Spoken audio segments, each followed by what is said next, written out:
रुपये 1 दो 1899 रुपया 3 बंद बहुत चल निकाल निकाल 1900 रुपये में गेहूं देंगे। एक पानी की बोतल की कीमत नहीं हमारे गेहूं के किसान की। हा आहे उज्जैनमधील मंडीतील व्हिडिओ। येथे गव्हाची हराशी चालू होती, परंतु गव्हाला व्यापाऱ्यांनी 1900 रुपये भाव जाहीर केला, तरी शेतकऱ्यांना हा भाव मंजूर नव्हता। त्यामुळे शेतकऱ्यांनी आपला गहू न विकता व्यापाऱ्यांना तेथून पळून लावले, व्यापाऱ्याविरुद्ध आवाज उठवला। असाच प्रत्येक जिल्ह्यातील प्रत्येक तालुक्यातील शेतकऱ्यांनी जर आवाज उठवला तर सरकारने दिलेल्या हमी भावानुसार व्यापाऱ्यांना माल आपला खरेदी करावा लागेल आणि शेतकऱ्यांच्या शेतमालाला योग्य भाव मिळतील। सर्व शेतकऱ्यांनी जर आवाज उठवला तर नक्कीच शेतकऱ्यांच्या शेतमालाला योग्य भाव मिळतील।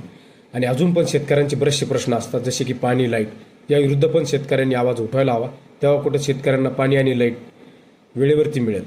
आता पैठण तालुक्यातील ब्रह्मगौण उपसा सिंचन या कॅनलला पाणी चालू आहे, परंतु बालानगर फिडरवरून लाईट येत असते।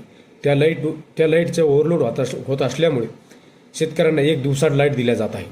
म्हणजे शेतकऱ्यांना लाईट असती तर पाणी नसतं आणि पाणी असतं तर लाईट नसती। ही सध्या पैठण तालुक्यातील ब्रह्मगौण उपसा सिंचनवरील शेतकऱ्यांची दुर्दशा आहे। याच्या विरुद्ध पण शेतकऱ्यांनी आवाज उठवायला हवा।